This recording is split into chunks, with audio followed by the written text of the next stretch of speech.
News. मैं हूं पात्रा और दर्शकों, सबसे पहले पूरी बिग न्यूज टीम आप सभी से लगातार अपील करती है कि आप अपने घरों में रहें, घर से बाहर ना निकलें और कोरोना महामारी को खत्म करने में अपनी भागीदारी सुनिश्चित करें। और अब आइए नजर डालते हैं अब तक की सुर्खियों पर। पूरे विश्व समेत शहर में भी महाप्रभु जगन्नाथ की निकाली गई रथ यात्रा। कोरोना को लेकर नहीं किया गया रथ यात्रा को सार्वजनिक। पिछले दिनों सरायकेला की नाबालिग बच्ची के शव मिलने का मामला ने पकड़ा तुल। सांसद गीता कोड़ा ने पुलिस पर उठाए कई सवाल। और मानगो के मधुसूदन अपार्टमेंट में पन्ना समर्थक व अपार्टमेंट समिति के बीच हुई खूनी संघर्ष, 2 घायल, पुलिस जुटी जांच में। और दर्शकों, खबरों में बढ़ने से पहले आप सभी को बिग न्यूज टीम की ओर से महाप्रभु जगन्नाथ की रथ यात्रा की हार्दिक शुभकामनाएं। और आइए बढ़ते हैं आज के खबरों की ओर। आषाढ़ मास कृष्ण पक्ष के द्वितीय तिथि में पूरे विश्व भर के साथ साथ जमशेदपुर में भी महाप्रभु जगन्नाथ की रथ यात्रा निकाली जाती है और इस बार भी निकाली गई। वैसे इस बार कोरोना महामारी के कारण रथ यात्रा को सार्वजनिक नहीं किया गया, केवल नियमों की पूर्ति हेतु यात्रा को मंदिर प्रांगण में ही संपन्न करवाया गया। जमशेदपुर के प्रसिद्ध इस्कॉन मंदिर में इस दौरान भव्य रथ यात्रा का निर्माण किया गया था, जिसमें महाप्रभु जगन्नाथ, प्रभु बलभद्र, माता सुभद्रा विराजमान हुए और मंदिर प्रांगण में ही रथ को भक्तों ने खींचकर प्रभु को भ्रमण करवाया। इस दौरान जमशेदपुर पूर्वी के विधायक सरयू राय भी पहुंचे, जहां पहले उन्होंने महाप्रभु की पूजा अर्चना की, जिसके बाद उन्होंने भी रथ को खींचा। इस दौरान सभी महाप्रभु की भक्ति में लीन नजर आए। वैसे कोरोना महामारी और न्यायालय के आदेश के तहत इस बार बड़े पैमाने पर रथ यात्रा का आयोजन नहीं किया गया था, केवल नियमों की पूर्ति हेतु मंदिर प्रांगण में ही रथ का भ्रमण करवाया गया। सभी ने मिलकर इस दौरान विश्व में फैले महामारी को दूर करने का आशीष महाप्रभु से मांगा। भगवान जगन्नाथ प्रभु की रथ यात्रा थी। सांकेतिक रूप से वो मौसी बाड़ी गए हैं, क्योंकि कोरोना का संकट काल है, इसलिए इनके मंदिर परिसर में ही रथ यात्रा संपन्न हुई है। हम सभी भगवान से प्रार्थना करते हैं कि जनता को संकट से मुक्ति दिलाए, देश और दुनिया फिर से पुरानी रफ्तार में आए। ये आज हम लोग सभी की अभिलाषा है और भगवान जगन्नाथ से हम सभी की मांग भी यही है कि वे फिर से संसार को पूर्ववत करें, पहली तरह करें। और वहीं जमशेदपुर के खास मन के जगन्नाथ मंदिर में भी भगवान जगन्नाथ की पूजा अर्चना की गई, जिसमें सोशल डिस्टेंसिंग का पालन करते हुए भगवान जगन्नाथ, बलभद्र और भगवान मां सुभद्रा की पूजा की गई। कोविड-19 को देखते हुए राज्य सरकार के निर्देश पर जिला प्रशासन के द्वारा रथ निकालने की अनुमति मंदिर कमेटी को प्रदान नहीं की गई, जिसका पालन करते हुए मंदिर कमेटी के लोगों ने पूरे विधि विधान के साथ मंदिर प्रांगण में ही भगवान जगन्नाथ, बलभद्र और सुभद्रा की पूजा की। इस दौरान सोशल डिस्टेंस का पालन करते हुए बारी बारी से श्रद्धालुओं ने पूजा अर्चना की। और वहीं भगवान जगन्नाथ की रथ यात्रा गोलमुरी में बच्चों की टोली ने बेबी ट्रॉट पर निकाली। जी हाँ, बच्चों के शोरगुल के बीच भगवान जगन्नाथ की यात्रा निकाली गई, जहाँ बच्चे बहुत खुश नजर आए।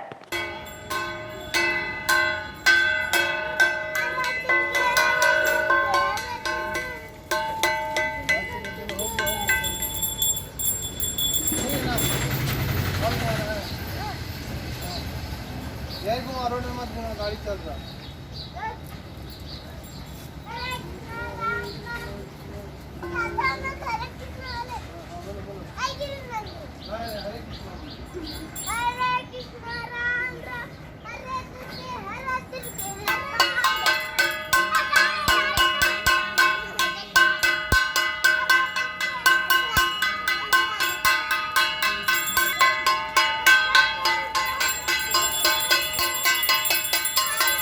और वहीं सोनारी राम मंदिर के निकट हर साल की तरह इस वर्ष भी भगवान जगन्नाथ की रथ यात्रा निकाली गई, जहां कोरोना महामारी के मद्देनजर सिर्फ 40 महिलाओं के द्वारा ये यात्रा संपन्न करवाई गई।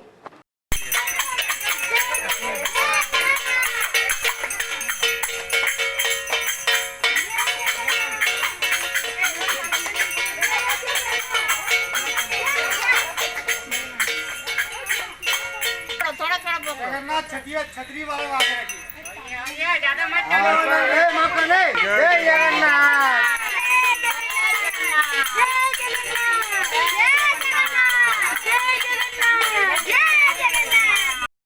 लॉकडाउन के लिए जो आज जगन्नाथ जी का पूजा हो रहा है, कुछ महिला लोग पूजा कर रहे हैं। लॉकडाउन के चक्कर में कम महिलाएं पूजा कर रहे हैं, तो हम लोग काफ़ी साल से कर रहे हैं। इसीलिए हम लोग चाहते हैं अगले साल हम लोग फिर से धूमधाम से करें और भारी मात्रा से करें, इससे भी ज़्यादा आदमी हों। जगन्नाथ जी का पूजा में। किस राज्य में ये पूजा किया जाता है? कुटाडी, सोनाडी कुटाडी सबसे बड़ा फेमस पूजा है, इसीलिए हम लोग भी वहाँ झारखंड में सोनाडी कुटाडी में हम लोग पूजा कर रहे हैं। क्या नाम हुआ आपका? मेरा नाम सोमनाथ सरकार, इंटर कांग्रेस का। और अब रुक करेंगे सरायकेला की ओर। जी हाँ, सांसद गीता कोड़ा ने सरायकेला के आदितपुर पहुंचकर पिछले दिनों नाबालिग के शव मिलने के बाद पीड़ित परिवार से मुलाकात की और पुलिस की कार्यशैली पर इन्होंने सवाल खड़ा किया है। हालांकि पीड़ित परिवार को नगद राशि भी इन्होंने दी है।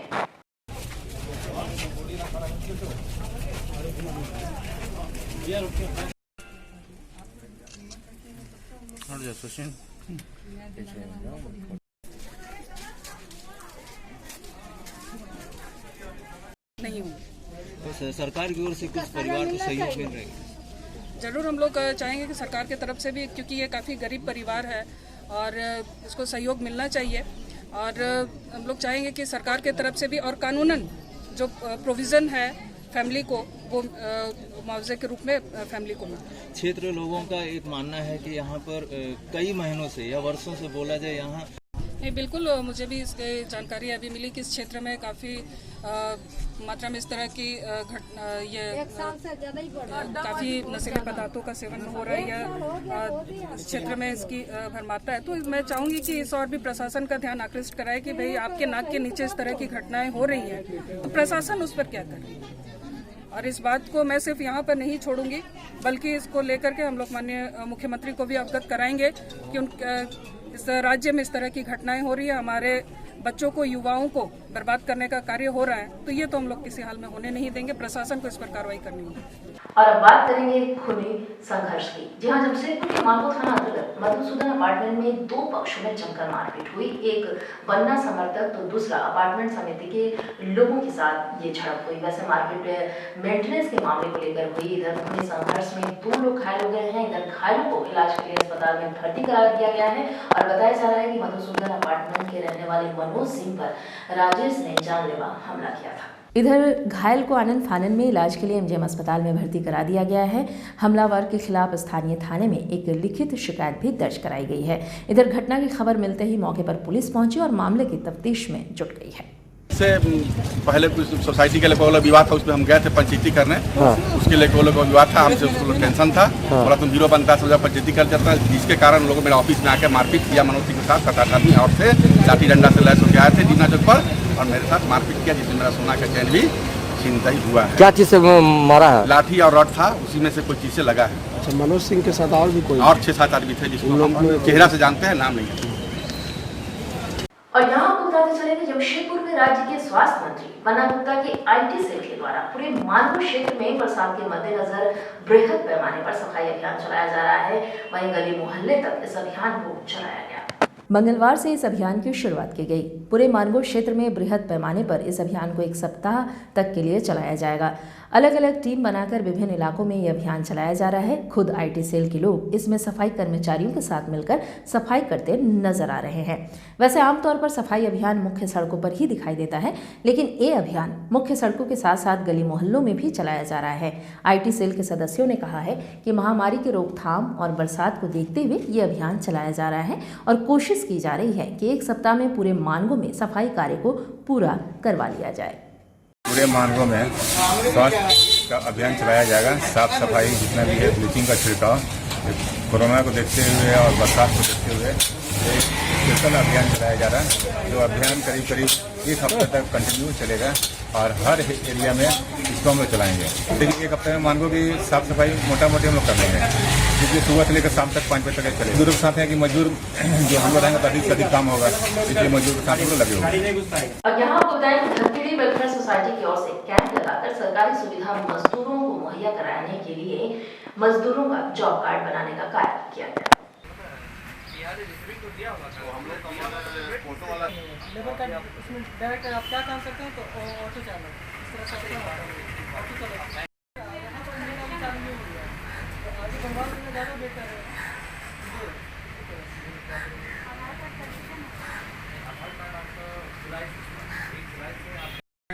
आज ये धनखेड़ी वेलफेयर सोसाइटी के माध्यम से एक कैंप लगा है, जो लेबर कार्ड से धनखेड़ी के आदमी को इसकी जानकारी नहीं है और फिलहाल जो झारखंड में इसका कोई वैल्यू भी नहीं है, ना जानकारी है। इसलिए सरकारी सुविधा को जो लेबर को मिले, लेबर को जैसे आर्थिक मंदी, लोन लो, बहुत सारा लेबर परेशान, जो सरकार इनके खाते में डायरेक्ट दे रही है और इनसे इनको काफ़ी लाभ होगा। बहुत सारे लोन सुविधाएं, सरकारी सुविधाएं इनको मिलेगी।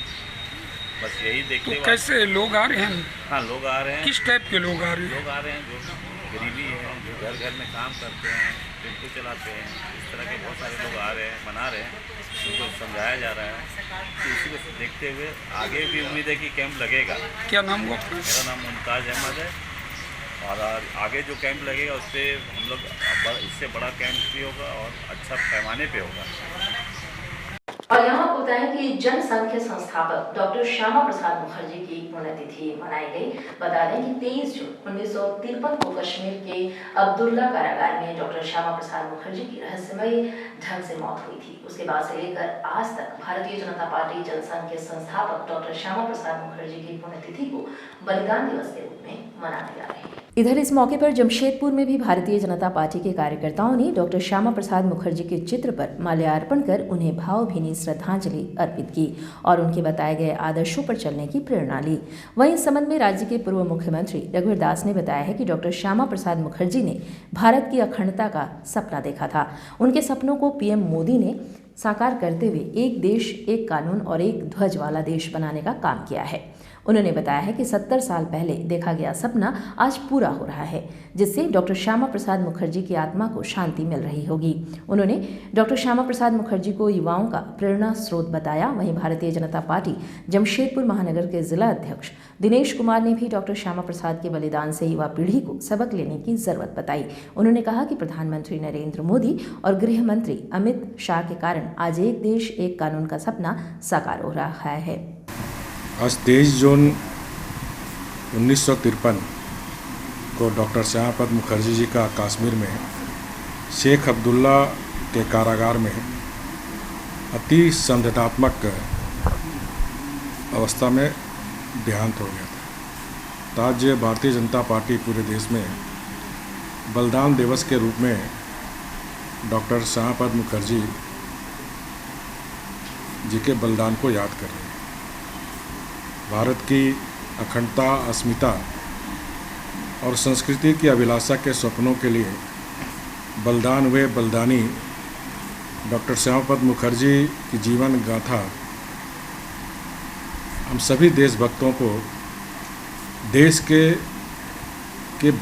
के लिए बलिदान होने की प्रेरणा देती है। और डॉक्टर श्यामा प्रसाद मुखर्जी का नारा था, एक देश में एक विधान, एक प्रधानमंत्री, एक कानून, एक ध्वज, एक ध्वजा, जो 70 वर्षों से देशवासियों की मांग थी।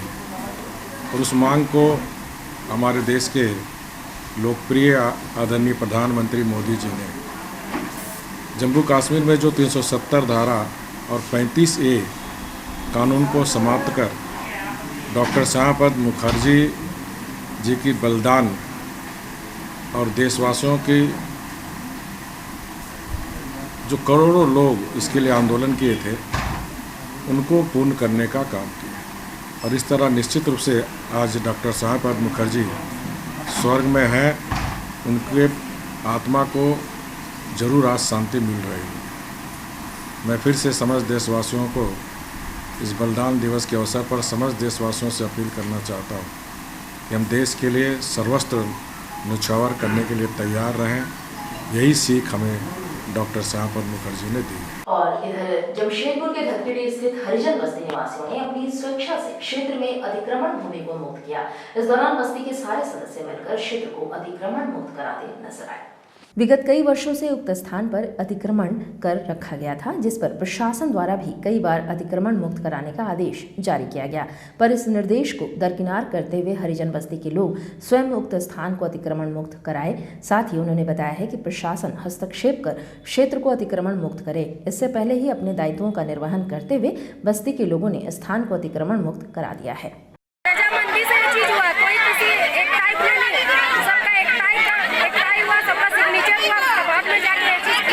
क्या नाम है जगह का? धतखेड़ी मेडिकल बस्ती। साथ में हम लोग का मुखिया भी है। क्या चीज हटा रहे हैं? करके जमीन फेंक के रखा था। क्या हुआ है बताइए।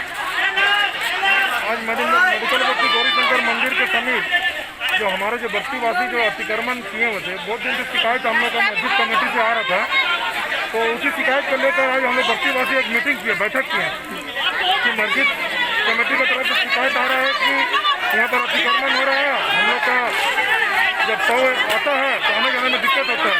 तो हम लोग आज डिसाइड किए और सर्वसम्मति से निर्णय लिया कि जो मतलब अतिक्रमण किया था वो अतिक्रमण को हम लोग। और यहाँ आपको बताते चलें कि जवाहर नगर के 14 नंबर रोड में अचानक से घर में मुंबई से आए एक व्यक्ति जिनका घर टेलको में है, उसके बावजूद उन्हें यहाँ रखा गया और घर में पोस्टर लगने से बस्तीवासियों में आक्रोश देखा गया, जिसके बाद पुलिस पहुंचकर आगे की कार्रवाई में जुट गई है।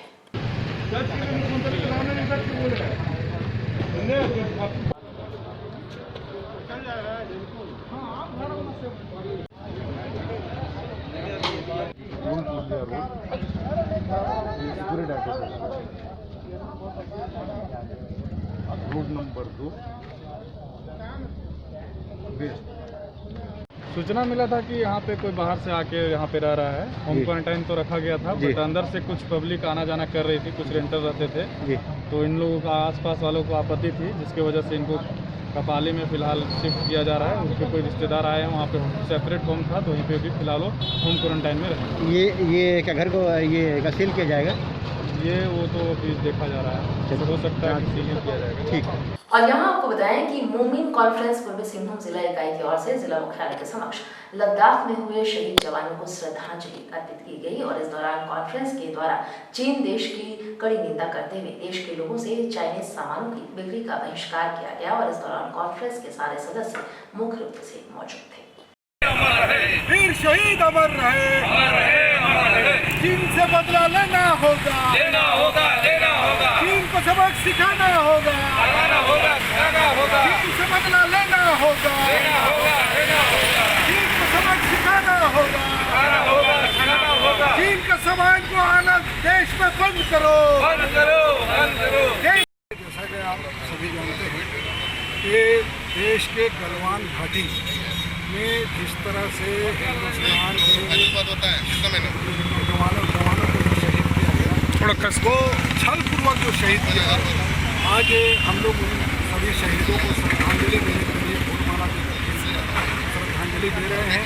और साथ ही साथ मोमिन कॉन्फ्रेंस जिला पूर्वी सिंहभूम की तरफ से आज जिला के उपायुक्त महोदय के माध्यम से देश के प्रधानमंत्री को हम लोग एक ज्ञापन सौंपने के लिए आए हैं कि प्रधानमंत्री जी, जो हमारे देश के जवान, देश के सपूत जो अपनी जान हथेली पे लिए अपने सर पर कफन बांधकर इस देश की रक्षा के लिए सरहदों पर निरंतर खड़े रहते हैं, उनको छलपूर्वक जिस तरह से चीनी सैनिकों ने जो हमला किया और हमारे नौजवान जो शहीद हुए, इससे पूरा देश मर्माहित है।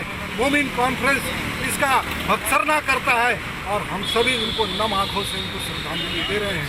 साथ ही इस देश के प्रधानमंत्री से हम ये मांग करना चाहते हैं, उन जवानों की जो शहादत जो हुआ है, इनकी शहादत ज़ाया नहीं जानी चाहिए, इनकी शहादत खाली नहीं जानी चाहिए। देश के प्रधानमंत्री चीन के राष्ट्रपति और उस देश में किसी तरह से भी बदला ले, ये देश चाहता है, ये देश की आवाज़ है, ये जनता की आवाज़ है। साथ ही साथ प्रधानमंत्री से हम ये मांग करने के लिए आए हैं कि जो हमारे देश में जो चीनी सामान जो आता है, जो वस्तुएं आ रही हैं, उस वस्तुओं को प्रतिबंध लगाया जाए और ख़ास करके इस देश के अंदर जो चीनी कंपनियां चल रही हैं, उस कंपनी को भी बैन किया जाए। यही मांग करने के लिए क्या नाम है? प्रधानमंत्री के पास प्रधानमंत्री को ज्ञापन सौंपने हैं। क्या नाम? वसीम अंसारी, जिला अध्यक्ष मोमिन कॉन्फ्रेंस। और इधर झारखंड मुक्ति मोर्चा जमशेदपुर प्रखंड कमेटी के द्वारा 16 सूत्री मांग पत्र जमशेदपुर प्रखंड बीडीओ को सौंपा गया। चलिए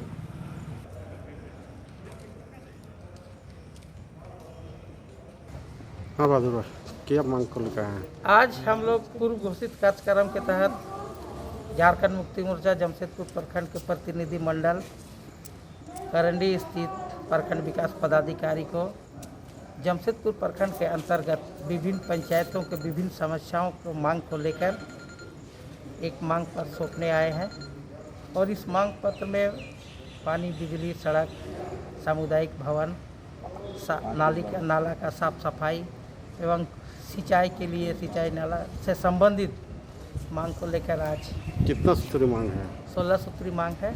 इस मांग को हमारे वीडियो साहब को हम लोग ध्यान आकृष्ट कराना चाहते हैं कि 16 सूत्री मांग को जल्द से जल्द समस्या का समाधान करने का कष्ट करें। और यहाँ आपको बताते चले कि इंटक झारखंड प्रदेश के एडहॉक कमेटी की घोषणा कर दी गई है। इस नई कमेटी में वर्षों बाद एक बार फिर प्रदेश कमेटी की जिम्मा जमशेदपुर को सौंप दिया गया है और इसमें जमशेदपुर निवासी राकेश्वर पांडे को अध्यक्ष पद की जिम्मेदारी भी सौंप दी गई है। वैसे राकेश्वर पांडे पूर्व से ही इंटक के राष्ट्रीय सचिव के पद पर काबिज थे और लगभग 40 वर्षों से मजदूर राजनीति में अपनी सक्रिय भूमिका निभा रहे हैं और अब इन्हें झारखंड प्रदेश के अध्यक्ष पद की जिम्मेवारी सौंपी गई। मंगलवार को उन्हें बधाई देने का तांता लगा रहा। उन्हें बधाई देने जमशेदपुर पूर्वी के विधायक सह राज्य के पूर्व मंत्री सरयू राय भी पहुंचे। बातचीत के क्रम में पांडे ने कहा कि जो जिम्मेवारी उन्हें सौंपी गई है उसे वे बखूबी निभाएंगे, साथ ही मजदूरों के हक को दिलवाने के भरपूर प्रयास भी करेंगे। देखिए, चुनौती तो बहुत बड़ी है। राष्ट्रीय अध्यक्ष डॉक्टर जी संजीवा रेड्डी ने भरोसा जताया है हमारे ऊपर और इंटक के साधारण अध्यक्षकर्ता को इतनी बड़ी जिम्मेदारी उन्होंने दिया है। सही बात है कि करीब 77 तक माइकल जॉन साहब जिंदा थे, तब तक वो नेता थे हम लोगों के, और इसके बाद हमें ये जिम्मेदारी दी गई है। तो जमशेदपुर को कहेंगे तो सच बात है कि 43 साल के बाद जमशेदपुर के लोगों को ये जिम्मेदारी मिली है। लेकिन यह है कि एक बड़ा कार्य हमारे जिम्मा सौंपे हैं अध्यक्ष जी। इस पर आपको पता है पूरे देश में और जमशेदपुर में और आदित्यपुर कहीं भी मजदूरों के हालात बहुत अच्छे नहीं हैं। जैसी इंडस्ट्री की हालात है उससे मजदूर भी काफ़ी प्रभावित हुआ है। इंडस्ट्री की स्थिति बहुत अच्छी नहीं है, मजदूरों के भी हालात अच्छे नहीं है। ये दोनों एक साथ कैसे चलते हैं? अगर इंडस्ट्री अच्छी है तो मजदूर अच्छे हैं, मजदूर अच्छे हैं तो इंडस्ट्री अच्छी है। तो अब इसमें बहुत बड़ा रोल बनता है कि एक तो असंगठित क्षेत्र में काफ़ी काम करना पड़ेगा और राज्य स्तर में काम करना पड़ेगा। जमशेदपुर में, झारखंड में, अपना आदित्यपुर इंडस्ट्रियल एरिया में विशेष ध्यान देना पड़ेगा और संगठन को मजबूत करना पड़ेगा और इसमें बहुत सारे हमारे सीनियर लीडर्स हैं, उनका आशीर्वाद लेकर चलना पड़ेगा। ये बहुत बड़ी जिम्मेदारी है। वहीं इस नए कमेटी में उपाध्यक्ष पद पर एक बार फिर रघुनाथ पांडे को जगह मिली है और वे भी जमशेदपुर सहित आसपास के जिलों में मजदूर राजनीति में सक्रिय भूमिका निभाते आ रहे हैं।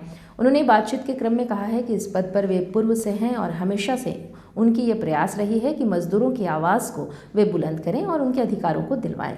ये तो अभी तो एडहॉक कमेटी बनी है और पहले से काफ़ी साल से मैं वाइस प्रेसिडेंट हूँ इसका, और जो कोई खास चेंज तो हुआ नहीं है, न काम चेंज हुआ न पद चेंज हुआ है। और जहाँ तक सवाल है कि मजदूरों की सेवा करने के बाद, तो मैं शुरू से ही करते आया हूँ, अभी भी कर रहा हूँ, पहले भी करता हूँ, और जब तक हाथ पैर सीधा रहेगा, जीवित रहेगा आदमी, तब तक आदमी सेवा करेगा। एम्प्लॉयमेंट की समस्या, अब इस पर सरकार के ऊपर हम लोग का दबाव रहेगा कि नौकरी, एम्प्लॉयमेंट कम से कम लोगों को मिले।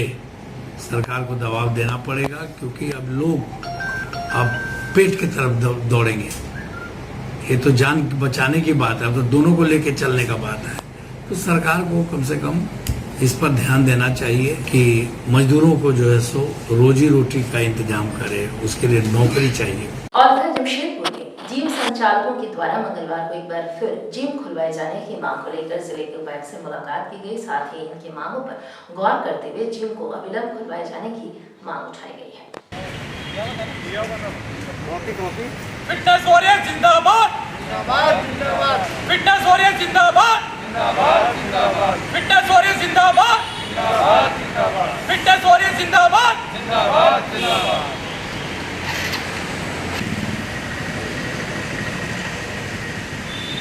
जितना हम लोग की स्थिति थी, जब तक हम कर सके बर्दाश्त हम लोग किए, पर अब सर अब नहीं हो पा रहा। अब हम लोग के लिए बहुत कठिन स्थिति आ गया है। अब जो है हम लोग सबके लिए किराया देना मुश्किल हो रहा है। 90% जिम हम लोग के किराए पे है, किराया देना मुश्किल हो रहा है। फिर उसके बाद गाड़ी की EMI भरना पड़ रहा है। कई जिम हम लोग के जो है ये इसमें लोन पे लिए हुए हैं, तो उसका भी EMI भरना पड़ रहा है। सब हम लोग नहीं कर पा रहे हैं और हमारे ट्रेनर्स बहुत परेशान हैं। सबको सैलरी हम नहीं कर पा रहे हैं, वो भी परेशान है, सब कोई परेशान है, सबके साथ दिक्कत आ रही है सर। और हम लोग अभी 12 तारीख को भी यहाँ पर आकर के अपना एक रिक्वेस्ट दे के गए थे, पर अभी तक कोई रिप्लाई नहीं आया, जिसकी वजह से आज हम लोग फिर यहाँ पर एकजुट होकर के सब मिलकर के मिलने के लिए आए हैं सर से। और वहीं संस्था प्रयास एक कदम की ओर से साक्षी गुलचक्कर पर चाइनीज सामानों का बहिष्कार किया गया। साथ ही शहीदों को श्रद्धांजलि अर्पित की गई।